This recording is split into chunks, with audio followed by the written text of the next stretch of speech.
Monza reçoit une dotation de 20 millions d'euros pour aider à sa modernisation. 100 millions d'euros d'investissement prévu au total. Bon, c'est pas mal.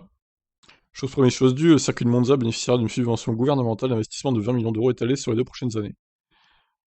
Donc c'est l'un des circuits les plus emblématiques du calendrier, ayant accueilli tous les Grands Prix d'Italie depuis 1950 à l'exception de 1980.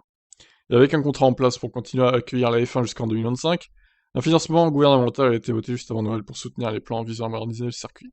Le premier financement public arrivera en 2022, pour un montant total de 5 millions d'euros. Les autres 15 millions arriveront en 2023. Je sais pas si 20 millions ça suffira en vrai. Attendez, ils disent 100 millions aussi avec... Ouais, 100 millions c'est mieux déjà. 20 millions ça suffirait pas.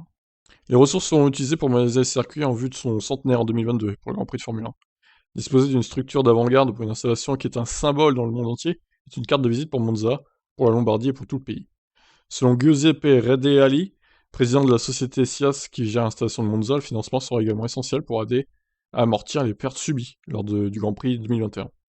Le nombre de spectateurs était limité en raison de la pandémie, avec seulement 46 000 fans présents tout au long du week-end. Ce qui signifie que l'événement a généré une perte de 15 millions d'euros, atteignant 19 avec les dépenses financières des autres événements de l'année. Ah, c'est beaucoup quand même, hein. Angelo Sticci Damiani, président de l'Automobile Club d'Italie, a déclaré que les travaux devraient commencer à partir de la fin de l'hiver, se terminant l'été avant le Grand Prix, avec un coût total estimé à un peu moins de 100 millions d'euros. Bon bah il va se prendre une petite cure de jouvence, hein, ce Grand Prix de Monza, c'est pas mal. Voilà, donc on va voir ce que ça donne, les changements. Limite, il faudrait réhabiliter l'Oval, hein. Ça serait génial, hein, de reprendre l'Oval, comme dans l'ancien temps, mais bon, ça coûterait beaucoup plus que 100 millions, je pense, malheureusement. Ok, je vous laisse réagir, ciao ciao.